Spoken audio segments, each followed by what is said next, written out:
जीतवाहन महाराज की जय। मैं ज्योतिया व्रत का 5वां कथा सुनाने जा रही हूँ। उम्मीद करती हूँ कि पसंद आएगा आप लोग का। पसंद आएगा तो लाइक शेयर जरूर कीजिएगा और कथा को पूरा देखिएगा, जिससे जो है 5 कथा को आप लोग सुनिएगा, जिससे जो है ज्योतिया व्रत का आप लोग का समझ में आएगा।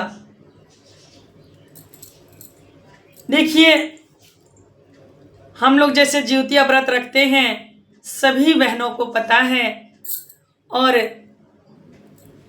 जिसको नहीं भी पता है उनको भी पता हो जाना चाहिए। इस प्रकार की हमें कोई जैसे कि ज्योतिया व्रत रखते हैं, नहा खा जैसे करते हैं, नहा खा कर देते हैं एक दिन पहले, और जो है चीलों सिवारों के सरगी देते हैं, खुद भी सरगी लेते हैं। उसी प्रकार से जो है अगले दिन पूरे दिन का लिए हमारा व्रत रहता है निर्जला, और दूसरे दिन जिस दिन पारण का दिन होता है, तीसरे दिन एक दिन नहा खा होता है, दूसरे दिन व्रत होता है, तीसरे दिन नहा खा के जिस दिन हमारा व्रत खोलने का दिन होता है, तो हमें उस दिन जो है ठंडा कोई वस्तु नहीं लेना चाहिए। हमें कोई भी वस्तु गर्म लेना चाहिए, इसलिए कि हमारे बच्चों पर कोई भी अगर कष्ट आए तो वो जो है कटित हो जाए। और खैर करते हैं हम इसलिए कि जो है हमारे बच्चे के दूर दूर तक जो है कोई ऐसा ग्रह कलेश न खाए, क्योंकि कभी कभी जो है खर ज्योतिया करने में बहुत फायदा हो जाता है। भूत प्रेत भी देख करके दूर हट जाते हैं, कहते हैं कि इसकी माँ खर ज्योतिया करी है। हमें जो है खर ज्योतिया करना चाहिए, और ऐसा भी नहीं कि जैसे कि हम पूरे दिन ही निकाल दे, ये भी कोई नियम नहीं है। खर जो है घंटा 2 घंटा भी होता है, और जिस समय हम कोई चीज पारण करें तो गरम गरम पारण करें। इस प्रकार जो है एक गांव में एक पंडितानी रहे करती थी, और पंडितानी के एक ही बच्चा था, और पंडितानी जो है ज्योतिया का व्रत रखी थी, ज्योतिया का व्रत रखी थी।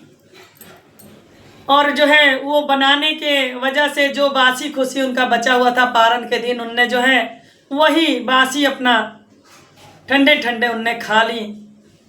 जब खा ली, यह देख करके जो है जीतवाहन महाराज का प्रकोप हुआ। उनके बच्चा जो है बगीचा में खेल रहा था, ऐसा भयानक वहां पर सर्प निकला कि वो अपने मुंह में जो है इस बच्चे को निगल गया। जब सर्प निगल गया, गांव में बच्चे आके हल्ला कर दिए कि एक बहुत विराट जो है वहां पर सर्प निकला और वो बच्चे को जो है निगल गया। यह सुन करके बुढ़िया माँ बहुत रोने लगी, गिलगिलाने लगी, कहने लगी कि ऐसा क्या हमसे कमी हुआ। अब जो है इस बात को उनको एहसास होने लगा, क्या पता हमें पारण में ही कोई गलती हुआ हो, ऐसा सोचने लगी। सब अपने अड़ोस पड़ोस में माता बहनों से कहने लगी, और सब में हल्ला हो गया। इस प्रकार जो है कहने लगे सब लोग कि क्या खाई हो पारण में, कितने बजे खाई हो। कहने लगी कि मैं तो जैसे ही सुबह उठी वैसे ही जो है जो भी बासी खुशी था वो मैंने खा ली। कहने लगी कि यही तो प्रकोप हुआ, थोड़ा खर करती और खर करके उसके बाद ताज़ा कुछ खाती, गरम गरम कुछ पीती, क्योंकि इसका नियम है। अब वो उसी प्रकार हाथ जोड़ के और बेचैन रहने लगी। 1 साल तक जो है जीतवाहन महाराज जो है उस बच्चा से वंचित रखे, और वैसी ही रोती बिलबिलाती अगला जो है साल आ गया। ज्योतिया का व्रत उनने करी। अब तो 1 साल बीतने के बाद निराश ही हो गई थी, पर ज्योतिया व्रत करके और उनने जो है गरम गरम माड़ निकाल करके अलग ही फूक फूक कटोरा में लेकर के पीने। जैसे जैसे वो माड़ पीने लगी, वैसे वैसे उनके बच्चा को जो है उसी बगीचा में वो सर्प जो है उगल देते हैं, और बच्चा दौड़ते अपने घर चले आते हैं। जब घर आए तो वो सभी कुछ जो है बताते हैं कि मैं तो अच्छे जगह पे था, वहाँ खेल कूद रहा था, मुझे पता ही नहीं चला कि मैं कब गया हूँ कब आया हूँ।